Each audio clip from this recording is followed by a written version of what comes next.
ಕಾರ್ಮಿಕರ ವಿವಿಧ ಬೇಡಿಕೆಗಳನ್ನು ಈಡೇರಿಸಲು ಆಗ್ರಹಿಸಿ ಪ್ರತಿಭಟನೆಯನ್ನು ನಡೆಸಲಾಗುತ್ತಿದೆ. ಹೌದು, ಸುರಪುರ ತಾಲೂಕಿನ ನೋಂದಾಯಿತ ಕಟ್ಟಡ ಕಾರ್ಮಿಕರ ವಿವಿಧ ಬೇಡಿಕೆಗಳನ್ನು ಈಡೇರಿಸುವಂತೆ ಆಗ್ರಹಿಸಿ ಕರ್ನಾಟಕ ರಾಜ್ಯ ಕಟ್ಟಡ ಕಟ್ಟುವ ಮತ್ತು ಕಲ್ಲು ಹೊಡೆಯುವ ಕ್ವಾರಿ ಕಾರ್ಮಿಕ ಸಂಘ ತಾಲೂಕಾ ಸಮಿತಿಯಿಂದ ನಗರದ ಶ್ರೀ ವೇಣುಗೋಪಾಲ್ ಸ್ವಾಮಿ ದೇವಸ್ಥಾನದಿಂದ ಮಹಾತ್ಮ ಗಾಂಧಿ ವೃತ್ತದವರೆಗೂ ಪ್ರತಿಭಟನೆ ನಡೆಸಿ ಒತ್ತಾಯಿಸಲಾಯಿತು. ಈ ಸಂದರ್ಭದಲ್ಲಿ ಸಂಘಟನೆ ಪ್ರಧಾನ ಕಾರ್ಯದರ್ಶಿ ತಿಮ್ಮಯ್ಯ ತಳುವಾರ ಮಾತನಾಡಿ, ಕಟ್ಟಡ ಕಾರ್ಮಿಕರಾಗಿ ಕೆಲಸ ಮಾಡುತ್ತಿರುವ ನೋಂದಾಯಿತ ಕಾರ್ಮಿಕರು ಕಾರ್ಮಿಕ ಇಲಾಖೆಯಿಂದ ನೀಡಲಾಗುವ ಕಿಟ್ಗಳು ಹಾಗೂ ಇನ್ನಿತರ ಸೌಲಭ್ಯಗಳಿಂದ ವಂಚಿತರಾಗಿದ್ದಾರೆ. ನಿಜವಾದ ಫಲಾನುಭವಿಗಳಿಗೆ ಕಿಟ್ ನೀಡಬೇಕು.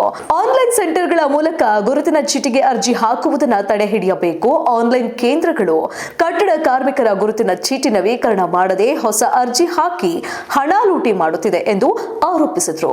ನಿಜವಾದ ಕಟ್ಟಡ ಕಾರ್ಮಿಕರಿಗೆ ಕೂಡಲೇ ಗುರುತಿನ ಚೀಟಿಗಳನ್ನು ನೀಡಬೇಕು ಎಂದು ಒತ್ತಾಯಿಸಿದರು. ನಂತರ ಕಾರ್ಮಿಕ ನಿರೀಕ್ಷಕರಿಗೆ ಬರೆದ ಮನವಿ ಪತ್ರವನ್ನ ತಹಶೀಲ್ದಾರ್ ಹುಸೇನ್ ಸಾಬ್ ಎ ಸರ್ಕಾವಸ್ ಅವರ ಮೂಲಕ ಸಲ್ಲಿಸಿದರು.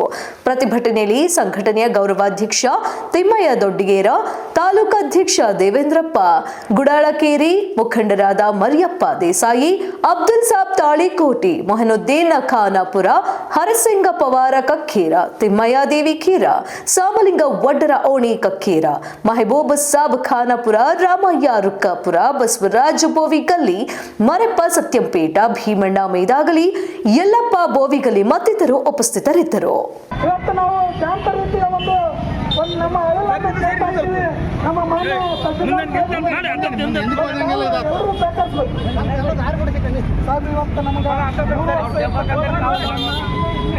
ಒಂದು ವರ್ಷಕ್ಕೆ ನಿಗದಿ ಮಾಡಿ ಇವತ್ತು ಸುಮಾರು ಲಕ್ಷಾಂತರ ಕಾರ್ಮಿಕರನ್ನ ಇವತ್ತು ತಿರಸ್ಕರಿಸಿ ಸಿಗ್ತಕ್ಕಂಥ ಸೌಲಭ್ಯಗಳಿಗೆ ಅನ್ಯಾಯ ಆಗ್ತಕ್ಕಂಥ ಕೆಲಸ ಆಗಿದೆ.